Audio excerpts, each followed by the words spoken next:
সুপ্রিয় দর্শক, সবাইকে স্বাগত জানাচ্ছি সময়ের গল্পে। আজকে আমি একটা বিশেষ সাক্ষাৎকার সেশনে আছি। আমার সাথে যিনি আছেন তিনি নানামুখী প্রতিভার অধিকারী। তিনি একজন অভিনেত্রী, একজন চিত্রশিল্পী, একজন পরিচালক, একজন সমাজসেবক এবং একই সঙ্গে তিনি পাপেট শো, থিয়েটার, নানা ধরনের কাজের মধ্যে নিজেকে ব্যস্ত রেখেছেন। আর কেউ নন তিনি, আপনারা জেনে ফেলেছেন এতক্ষণ, তিনি কাজী নওশাবা আহমেদ। আমরা তার সাথে কথোপকথনে ডুব দিই। কেমন আছেন আপনি? আলহামদুলিল্লাহ, কোনো কমপ্লেইন নাই। আলহামদুলিল্লাহ ভালো কাটছে। সিনেমা রিলিজ পেয়েছে, বেঁচে আছি, এই তো মাশাআল্লাহ। চলমান সময়কে, যে সময়টা এখন যাচ্ছে আমাদের চারপাশে, সেই সময়টাকে কিভাবে ব্যাখ্যা করবেন? আমি এইভাবেই ব্যাখ্যা করব যে আমরা এখন একদমই হামাগুড়ি দিচ্ছি, সেটা রাষ্ট্রীয়ভাবে হোক, সেটা সকল ক্ষেত্রে, সেটা শিল্পক্ষেত্রে, সাংস্কৃতিক ক্ষেত্রে, সকল ক্ষেত্রে। কিন্তু আমাদের ভেতরের যে উদ্দীপনা অথবা আমাদের বাঙালির যে স্পৃহা অথবা আমাদের যে শেকড়ের টান, সেটা এতই শক্তিশালী, সেইটা আসলে এখন হয়তোবা একটু ধীর গতিতে এগোচ্ছে, কিন্তু তবুও কিন্তু আমরা সিনেমা তৈরি করছি, সেই সিনেমা কানে যাচ্ছে। বাড়ির নাম শাহানা সিনেমার মতো সিনেমা রিলিজ পাচ্ছে, আলী তো একটা দারুণ ঘটনা ঘটিয়ে ফেললো। তারপর বাড়ির নাম শাহানা অস্কারেও যাচ্ছে। আমরা দুটো ঈদে খুবই ভালো রেজাল্ট পেয়েছি সিনেমাগুলার। আমাদের ওটিটি খুব ভালো করছে। সো সব দিক থেকে তো আমার কাছে মনে হয় যে আমরা আস্তে আস্তেও কিন্তু এগোচ্ছি। কলকাতার সিনেমায় অভিষেক হয়েছে, একটা নতুন দিগন্ত উন্মোচিত হয়েছে। আপনার অনুভূতিটা কীরকম? ভীষণ ভালো, এবং দায়িত্বটা আরও বেড়ে গেল। যখন কাস্টিং হয়েছিল তখন থেকেই আমার মাথায় ছিল যে আমি আমার দেশকে রিপ্রেজেন্ট করছি। সেখানে জয়া আপার মতো অভিনেত্রীরা অভিনয় করেছেন, মোশাররফ ভাই, চঞ্চল ভাই, ববিতা আপা। তো একটা মানে তাদের সাথে একই পালকটা কাঁধে নেওয়া, তো এটা আমার জন্য খুবই মানে চ্যালেঞ্জের থেকে আমি মনে করি আমি খুবই ঠান্ডা মাথায়, আমার শুধু মাথায় একটাই ফোকাস ছিল যাতে অভিনয়টা ঠিকঠাক থাকে। সো আমি সেটা চেষ্টা করছি, এবং অনেকদা তো খুবই একজন গুণী নির্মাতা এবং ওনার টিমটাও সেরকম। সো আমরা সম্মিলিতভাবে একটা ভালো সিনেমা তৈরি করতে পেরেছি, এবং সেটা এখন বক্স অফিসে হিট বলছে, এখনও চলছে, এবং আমরা আশা করছি কালী পূজা পর্যন্তও চলবে, এবং আরও অন্যান্য জায়গায়ও রিলিজ পাবে। হলের সংখ্যা বাড়ছে। সো আলহামদুলিল্লাহ। দর্শকের সাড়া তো পাচ্ছেন ফেসবুকে, যেহেতু আপনি নিজে যেতে পারেননি ওখানে। আমি শুনেছি যে ওখানকার আর্টিস্টরাও কেউ কেউ আপনাকে রিচ করেছে। যদি সেই গল্পটা আমরা একটু শুনতে চাই। যে প্রথম কথা হচ্ছে যে এখন স্পেশাল স্ক্রিনিং হলো, সেদিনই শ্রীলেখা দিয়ে আমাকে ভয়েস টেক্সট পাঠালেন। শ্রীলেখা মিত্র, জি। তো উনি তো আমার ভীষণ পছন্দের একজন অভিনেত্রী এবং গুণী অভিনেত্রী। তো উনি যখন এত মানে ডিটেইলে বলেছেন যে ন্যাকামি বর্জিত অভিনয়, ভীষণ সাবলীল, এবং আমার কোন কোন জায়গাগুলোতে কাজ করার প্রয়োজন, এবং ওনার কাছে মনে হয়েছে এটা হলেও বেটার হতো, মানে একদম একজন সিনিয়র হিসেবে যেভাবে গাইড করা দরকার হয় ঠিক সেইভাবেই উনি আমাকে ভয়েস টেক্সটটা পাঠিয়েছেন। গঠনমূলক, হ্যাঁ, মানে একদমই পাঠিয়েছেন। তারপরে আমার স্বাতি মুখার্জি নামে একজন অভিনেত্রী আছেন, উনি আমাকে নিজে জানিয়েছেন। তারপরে আকাশ সেন, একজন মিউজিক ডিরেক্টর, হ্যাঁ, উনি ফোন করে বলেছেন। সৌমিত্র দস্তাগির নামে একজন ডিরেক্টর আছে, উনি আপনার বানায়, ডকুমেন্টারি বানান, উনি আমাকে ফোন করে বলেছেন ওনার মানে এরকম, এবং ওনার মেয়ে আবার দেখেছে, উনি আবার কথা বলেছেন, ওনার ওয়াইফ দেখেছেন, উনি আবার কথা বলেছেন। আবার বিক্ষিপ্তভাবে বিভিন্ন যারা কিনা হয়তো বা ইন্ডাস্ট্রিরও না, তারাও আবার টেক্সট করেছেন, জানিয়েছেন। তো খুব ভালো লাগছে। অনেকবার বলেছেন যে যত কাণ্ড কলকাতাতেইতে আপনার যুক্ত হবার গল্পটা, তারপরেও সবাই আসলে শুনতে চায় যে একটা ঢাকার মেয়ে, ইনফ্যাক্ট আপনি ওখানে জানোনি, অডিশনটা একদম অন্যভাবে অনলাইনের মাধ্যমে হয়েছে। তো ওই মজার গল্পটা যদি আরেকবার একটু শুনি ছোট করে। এটা হচ্ছে যে আমার বাবার মৃত্যুর পরে আমি বাবাকে খুবই খোলা চিঠি লিখি আর কি, ফেসবুকে প্রায়ই লিখি। তো সেই লেখাগুলো অনেকদা পড়তেন। তো জি, অনেকদা মানে হচ্ছেন যিনি কিনা ভূতের ভবিষ্যৎ এবং অপরাজিত মতো ভালো ছবি ভালো বানিয়েছেন। তো উনি এক লাইন অথবা দু লাইন এরকম লিখতেন, কিন্তু আমি আসলে কখনো ওইভাবে নজর দিয়ে দেখিনি যে এটা উনি লিখছেন অথবা। তো এরপরে হঠাৎ করেই রোজার মাসে আমার কাছে একটা বড় বার্তা আসে, খুদে বার্তা মেসেঞ্জারে, যে আমি এরকম একটা সিনেমা বানাচ্ছি, আমি অমুক ডিরেক্টর, তো আমি একটা বাংলাদেশি মেয়ে খুঁজছি, তোমার লেখাগুলো পড়ে আমার ভীষণ ভালো লাগে। বাংলাদেশি মেয়ে কেন খুঁজলো? কারণ চরিত্রটা বাংলাদেশি মেয়ে। আচ্ছা আচ্ছা। হ্যাঁ, তো তুমি কি অভিনয় করো? তো আমি তখন বললাম যে আমি অভিনয়ই করি। বলে তোমার ফেসবুক দেখে তো মনে হয় না তুমি অভিনয় করো। কি মনে হয়? ফুল পাতা নিয়ে থাকো সারাক্ষণ। আচ্ছা আচ্ছা। তো বাট উনি এটা বুঝেছিলেন যে আমি চারুকলা স্টুডেন্ট, কারণ আমার ফেসবুকে অনেক হ্যাঁ এগুলো নিয়ে বেশি কথাবার্তা আছে। তো তখন উনি আমাকে বললেন যে আমার তো খুব ভালো লাগে তোমার লেখাগুলো পড়তে, তো আমরা যেটা করি তুমি কি অডিশন দিতে ইচ্ছুক কিনা?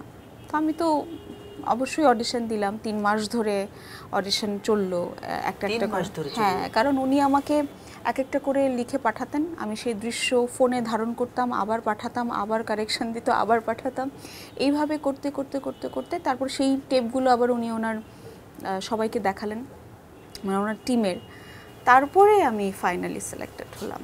ছবিতে আপনার সহশিল্পী ছিলেন আবির চট্টোপাধ্যায়, তার সঙ্গে কোনো মজার স্মৃতি বা কোনো স্মরণীয় ঘটনা যদি ঘটে থাকে সেটা একটু শুনতে চাই।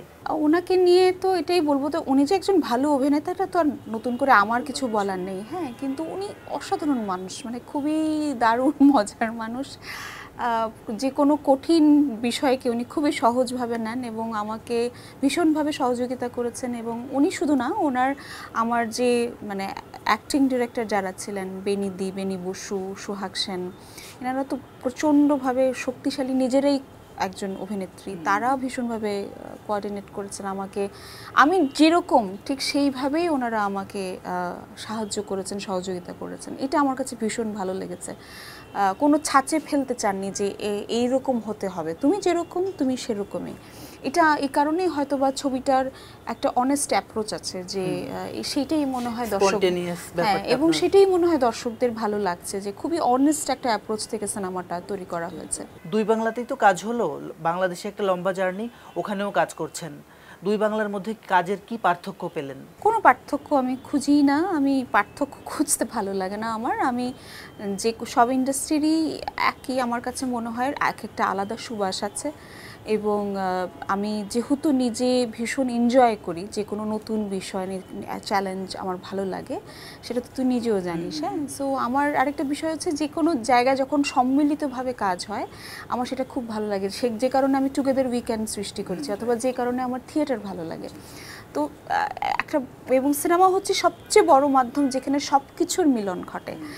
তো আমি সব জায়গায় একই রকম, এবং আমরা আমাদের মতো করে এগিয়ে যাচ্ছি, ওরা ওদের মতো করে কাজ করছে, কিন্তু আমাদের সবারই আসলে উদ্দেশ্যটা কিন্তু একটাই। প্রফেশনালিজমটা নাকি ওখানে একটু অনেকে বলে থাকে, আপনার কি সেরকম কিছু মনে হচ্ছে? হ্যাঁ, অফকোর্স ওরা ভীষণ টেকনিক্যাল সাইডগুলো না, ওরা সবচেয়ে বড় কথা হচ্ছে টাইম ম্যানেজমেন্ট এবং পেমেন্টটা সময় মতো দেয়।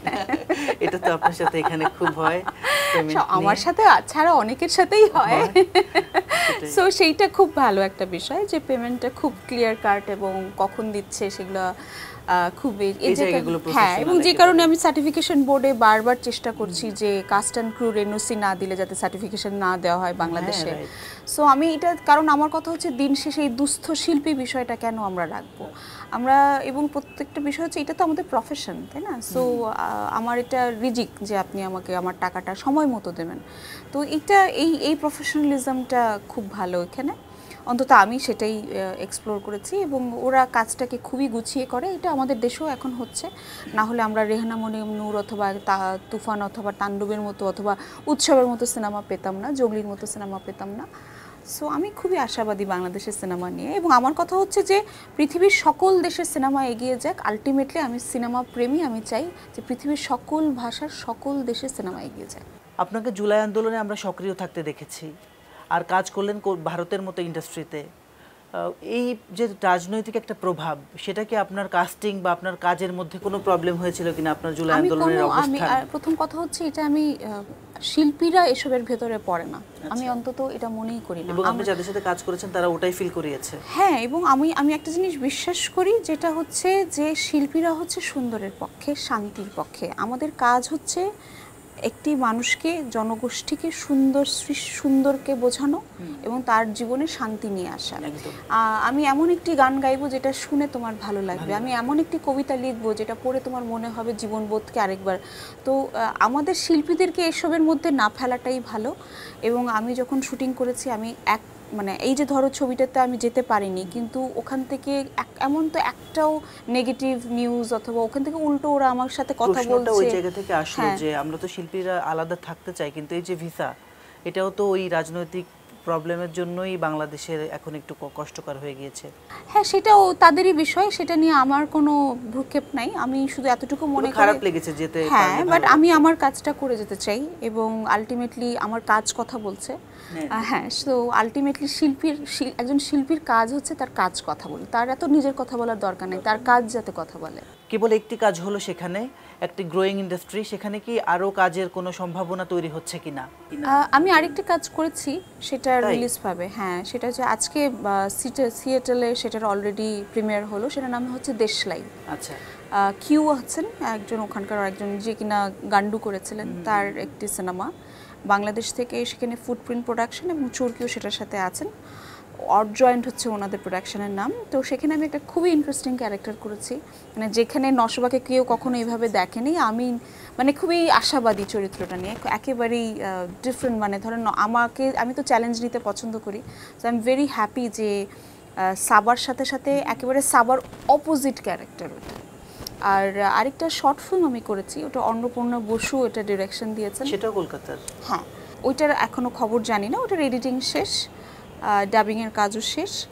সো আশা করি ওটা যে কোনো সময় আমরা দেখব। তার মানে কাজ অব্যাহত আছে আর কি। আপনি নিজেই সার্টিফিকেশন বোর্ডের কথা বলছিলেন, আপনি সরকারে আরো এরকম কয়েকটা কমিটিতে আছেন? না, আরেকটাতে আছে, ট্রাস্টি বোর্ডে। হ্যাঁ, কাজ কেমন চলছে, কেমন উপভোগ করছেন এই কাজগুলো, সরকারি কাজগুলো? আমি উপভোগ তো সব কাজই করি, কারণ আমার কাজ করতে ভালো লাগে আর অনেক নতুন কিছু শিখতে আমার আরও বেশি ভালো লাগে। তো সার্টিফিকেশন বোর্ডের কাজটা অবশ্যই খুবই ইন্টারেস্টিং, এবং ট্রাস্টি বোর্ডটা আরেকটা অন্য জায়গার চর্চা। যেমন সার্টিফিকেশন বোর্ডটা হচ্ছে আমার শিল্পের চর্চা হয়, ক্রিয়েটিভিটির চর্চা হয়, আর যখন আমি ট্রাস্টি বোর্ডের কাজটা করি সেটা আমার মানবিকতার জায়গা থেকে আমি কাজটা করি, এটা আমার ভীষণ ভালো লাগে। তো দুটো দুই রকম, এবং কিন্তু আমি মনে করি যে আমাদের আরও অনেক কাজ করা বাকি। এখন সবেমাত্র আমরা গুটি গুটি পায়ে এগোচ্ছি, তবুও লাস্ট দুটো ঈদে যথেষ্ট ভালো সিনেমা এসছে বাংলাদেশে, এবং সার্টিফিকেশন বোর্ড তার জায়গা থেকে চেষ্টা করে যাচ্ছে যে সৃজনশীলতা এবং সামাজিক মূল্যবোধকে মাথায় রেখে যাতে আমরা কাজটা করতে পারি, সেটাই চেষ্টা করছি। সরকারি কমিটি থেকে অনেকগুলো মানুষকে আমরা দেখেছি পদত্যাগ করতে, তারা অনেকে প্রশ্ন তুলেছেন যে স্বাধীনভাবে কাজ করতে পারছেন না। আপনি যে দুটি কমিটিতে আছেন, আপনারা কি স্বাধীনভাবে কাজ করতে পারছেন কিনা, নাকি কোনো হস্তক্ষেপ পান কিনা? আমি সেরকম ফেস করি না, এবং আমি আমার মতামত সবসময় সরাসরি দিয়ে থাকি। সেটা যদি কেউ না নেয়, সেটা আমি আরেকবার বলি, এবং আমি এখন পর্যন্ত সেইভাবে অন্তত ট্রাস্টি বোর্ডে অথবা সার্টিফিকেশন বোর্ডে, এবং ওইখানে যারা বোদ্ধারা রয়েছেন, আমি তো বলি আমি ওখানে বোদ্ধা নই, ওখানে বাকিরা সকলেই বোদ্ধা, আমি যেহেতু ওখানে একজন সিনেমা প্রেমী হিসেবে যাই, so I am learning. So এবং আমার কাছে একটা জিনিস হচ্ছে যে আমি না আসলে শেষ পর্যন্ত দেখতে খুব পছন্দ করি যে কি হয়।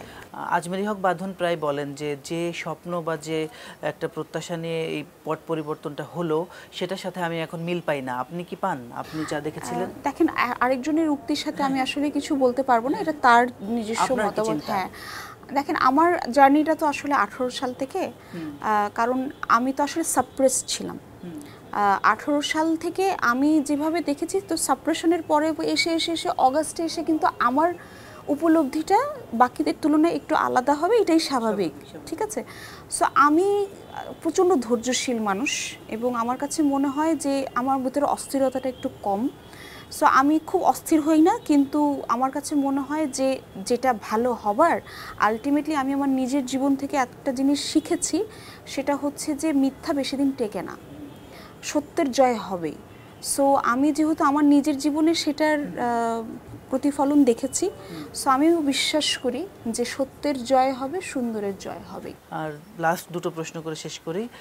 মানে আমরা রিসেন্ট টাইমে দেখতে পাচ্ছি আসলে কালচারাল জায়গাগুলোতে বেশ বাধাপ্রাপ্ত হচ্ছেন অনেকে, নারী শিল্পীরা অনেকে তাদের কাজ করতে পারেননি, বিশেষ করে শোরুম ওপেনিংয়ের ক্ষেত্রে। বাট শিল্পকলাতে আমরা যে মব কালচারটা আমরা দেখেছি, এইটাকে আপনি কিভাবে দেখছেন এই সময়ে এসে? ওই যে আমি বললাম, অস্থিরতা বালি উঠছে। এই অস্থির সময়ে আমাদেরকে আসলে আমাদের কাজটা করে যেতে হবে, সিনেমাটা বানিয়ে যেতে হবে, নৃত্যর কাজ করে যেতে হবে, লালনের চর্চা করে যেতে হবে, সেই সাথে সুফিজমের চর্চা করে যেতে হবে। আমরা মানে সবসময় বাধা থাকবেই, সেই বাধাকে অতিক্রম করে নিজের কাজটা করে যেতেই হবে। এবং যেই ঘটনাগুলো ঘটছে সেগুলোর সাথে অবশ্যই আমাদের মানে অবশ্যই বিরোধ আছে, এবং সেটার অবশ্যই আমরা সামনাসামনি কথা বলবো, কিন্তু সবার আগে হচ্ছে কাজ করে যাওয়া, কথার চেয়ে কাজটা করা বেশি জরুরি। অভ্যুত্থান ঘটানোর পর তারাই যদি আবার দেশ পরিচালনা করতে চায়, সেক্ষেত্রে আমরা তো বলি যে দেশ পরিচালনার ক্ষেত্রে অনেক অভিজ্ঞতার সঞ্চার করতে হয়, একটা লম্বা জার্নির মধ্য দিয়ে যেতে হয়। তো তারাই যখন আবার দেশ পরিচালনা করতে চাচ্ছেন, এই বিষয়টাকে আপনি কিভাবে দেখবেন? আপনার মতামত জানতে চাই। আমি আসলে কোনো মানে এখানে মতামতের কোনো জায়গা নেই। আমার কথা হচ্ছে যে অবশ্যই অভিজ্ঞতার একটা বিষয় রয়েছে, কিন্তু নতুন এবং প্রবীণ সকলের মিলেই আসলে আলটিমেটলি এই যে বুদ্ধিমত্তা দিয়ে এবং যেটাকে বলবো মানে দেশের জন্য যেটা ভালো হবে সেইটার জন্য ডিসিশন মেকার যারা, তাদেরকে আসলে বারবার ভাবতে হবে যে এটা আমরা আসলে একটা বৃহৎ স্বার্থের জন্য ভাববো। যদি ক্ষুদ্র স্বার্থেই ভাবতে থাকি তাহলে আগের মতোই ঘটনাগুলো ঘটতে থাকবে। সো আলটিমেটলি সবার আগে ভাবতে হবে কোনটা আমার দেশের জন্য বেশি প্রয়োজনীয়। আমরা নতুনদেরকে জায়গা করে দেব অবশ্যই, কিন্তু প্রবীণদেরকে বাদ দিয়ে নয়। জীবন তো একটা চড়াই উতরাইয়ের একটা জার্নি। আপনার এমন কোনো ঘটনা আছে যেটা আসলে আজীবন আপনার মনে দাগ কেটে থাকবে? আমার দাগ ভালো লাগে, আমার মুখ ভর্তি দাগ, আমার জীবনে অনেক দাগ। সো দাগ মানুষকে সুন্দর করে। সো আমি মনে করি যে আমি কোনো কিছু নিয়ে আমার রিগ্রেট নাই। আমার যত জীবনে যত অভিজ্ঞতা সেটা আমাকে প্রসিদ্ধ করেছে। আমি যাতে দিন বা দিন আরও সুন্দর মনের মানুষ হতে পারি, এটা ব্যতীত আমার আর কোনো চিন্তা নেই।